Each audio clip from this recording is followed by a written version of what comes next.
Hi guys, welcome back to my YouTube channel. My name is Oluwatoni Lover Peace and I film about my faith. I let you guys in on my lifestyle. I film about I talk about relationships, emotional health, emotional intelligence, mental health, nursing, my career, which is nursing, and honestly, I talk about great stuff. So if you're here for that, please stay tuned. And if you're new here, thank you for coming. If you're not, thank you for coming back. If you're not yet part of this family, please hit the subscribe button down below and join this family, okay?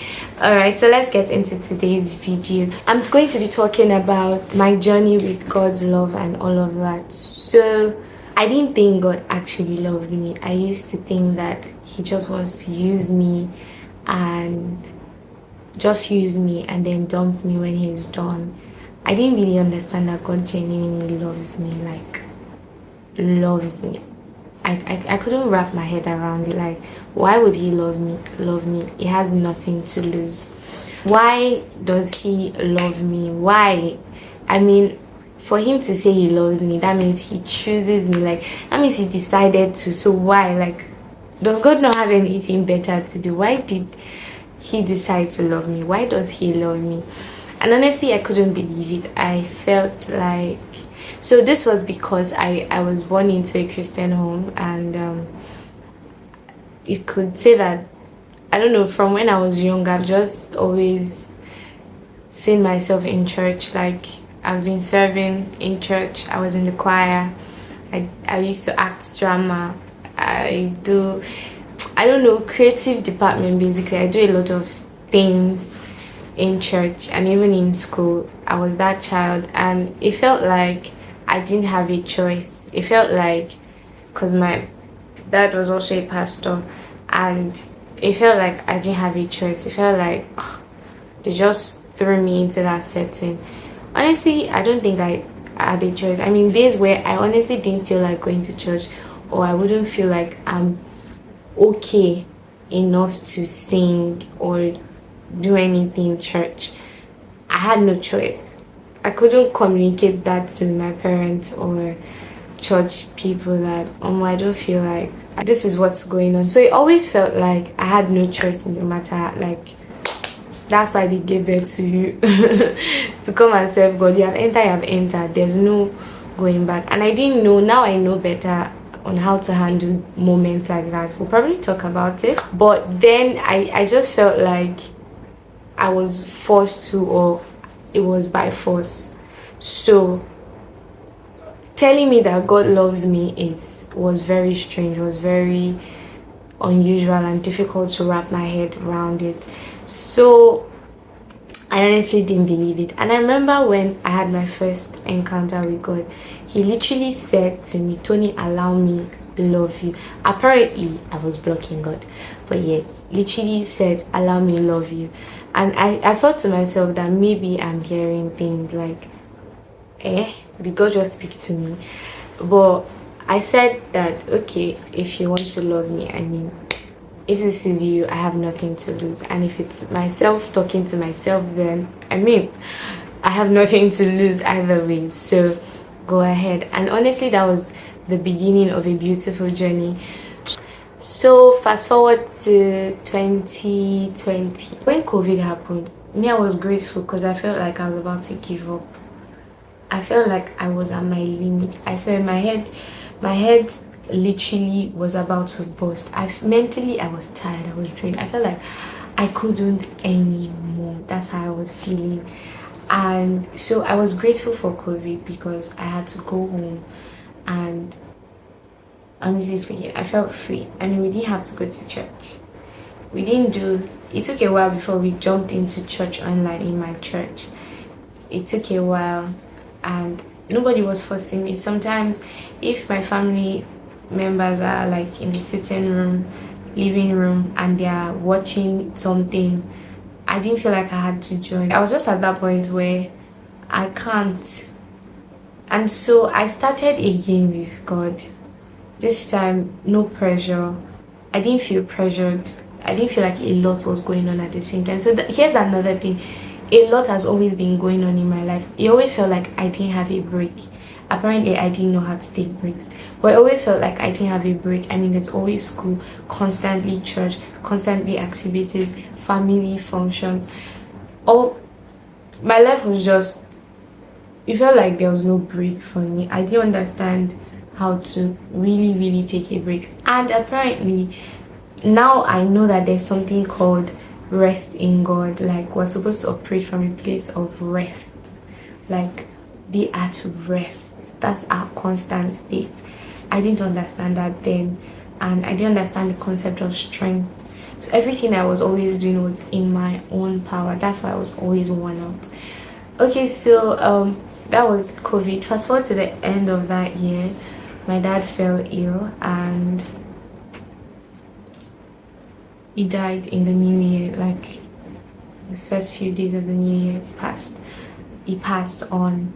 And I think I told myself, nah, God, this is my legitimate reason to take a break, because I can't. Like, I can't. I'm tired.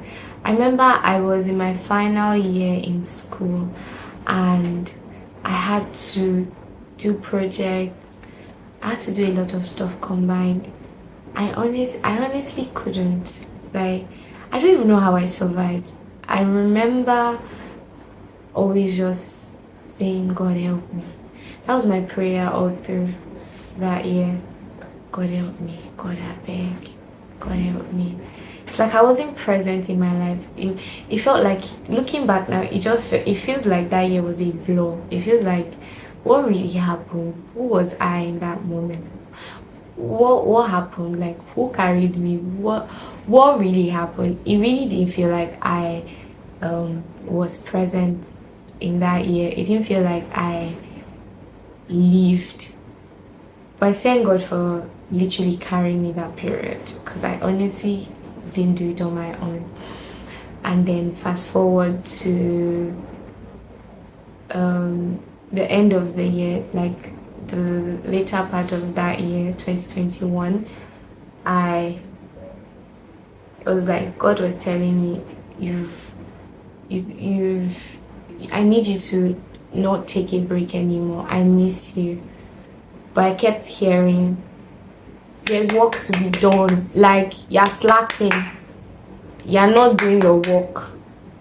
You're not doing what I asked you to do. Actually, in 2021, I heard God call my name for the first time.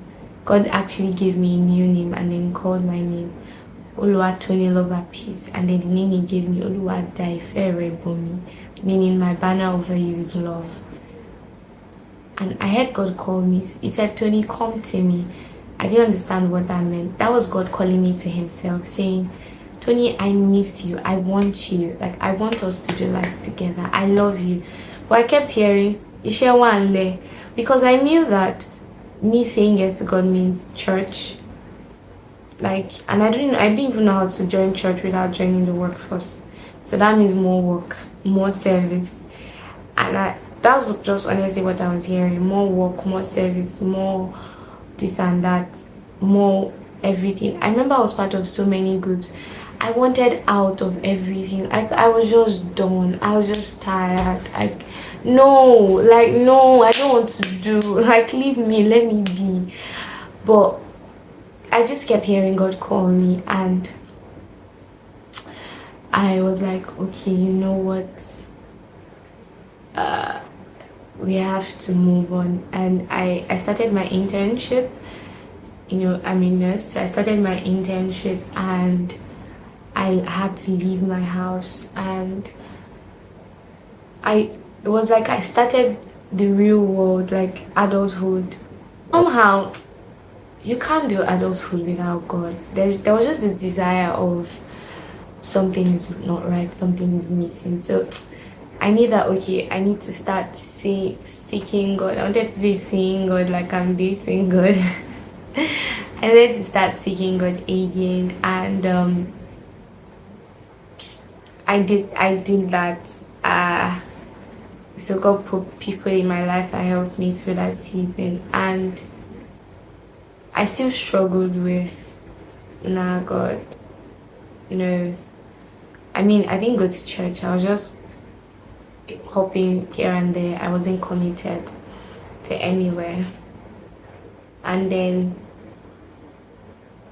I finally went to a church. So my friends started inviting me to my church where I currently attend. I went the first time, but when I went, I knew that this church, God will really arrest me here. I'm not staying. It can't be me.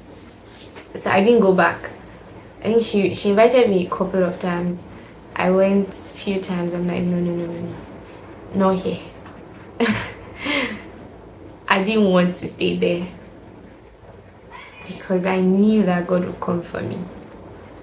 It is that kind of church where literally Acts of the Apostles, yeah, like the early church basically, not in setting but in the genuinity of the fire, the love, the community.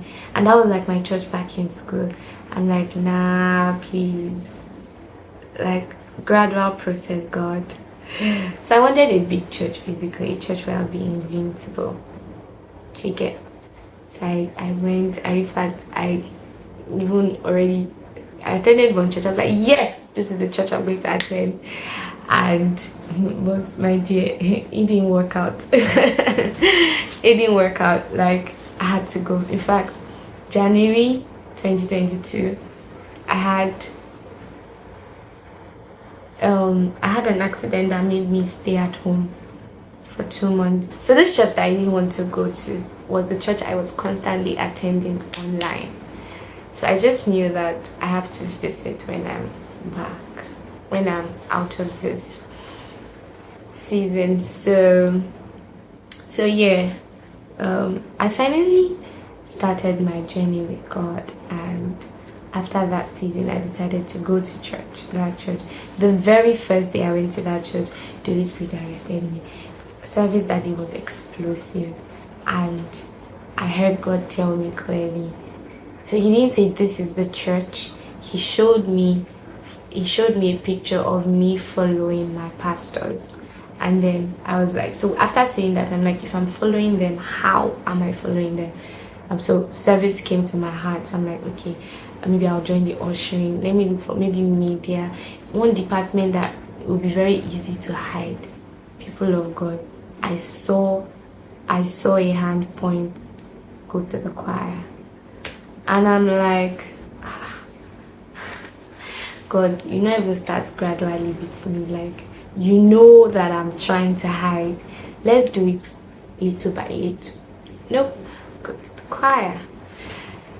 Well, I obeyed and I went to the choir. I mean, I have to obey. So that was the positioning I needed to start with God again. And then God started speaking to me. Tony, sing to me. I want to hear your voice. So I started singing again. I remember when God said that to me, I was like, I've not sang in a long time, God. I don't know how to sing to you. And I remember now, me as a child, singing was it fun. Like, I could sing for hours. People in my secondary school, I was known for singing. At home, even if I'm singing off key, I'm just always singing. I really enjoyed it. And God would say, Tony, sing to me. I miss hearing your voice. That was like, God, you miss hearing my voice. That broke me, fam. Like, even thinking about it right now, I still feel overwhelmed with the love, and I'm about to shed tears. But I won't, because okay, so but that broke me, and I'm like, God, you want to hear my voice? Like, you miss hearing my voice. And I tried again, and it was like I could feel my heart opening up again. Like, it started to come from here again, and I was like, wow. Well, it felt like unfamiliar terrain, so I stopped. and then the Holy Spirit to urge me, sing. I remember one day I was singing and I broke into a realm. I was like, I was just worshiping in my room. I was just having fun with God, dancing. It was so beautiful, and I started to see that God genuinely loves me. Like, He enjoys spending time with me. He does enjoy it. He enjoys spending time with me. He does enjoy it. And I was like, wow. God enjoys spending time with me. God loves me. It was mind-blowing, fam. And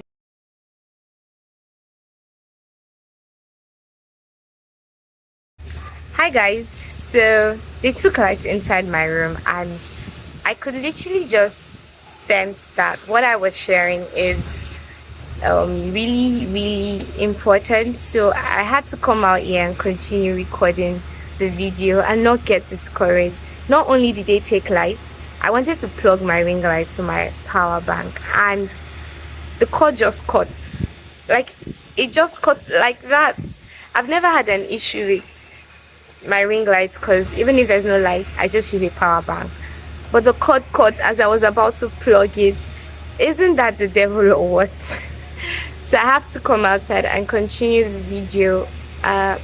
So yeah, I experienced God's love and got to understand better what God's love means, and I started to genuinely believe that He loves me and He's not just out to use me. He's not just out to use me. God genuinely loves me. And so I just want to round off here saying God loves you too, genuinely. And just in case you have struggled or you're struggling with understanding that God loves you, because it's really important that we do, I just pray that this video really helps you. This video blesses you. Really, I pray that this video blesses you and helps you find a better understanding of God's love for you. So thank you guys for watching. I'm sorry about the many distractions here and there, but thank you for watching to this point, and see you in my next video. Bye.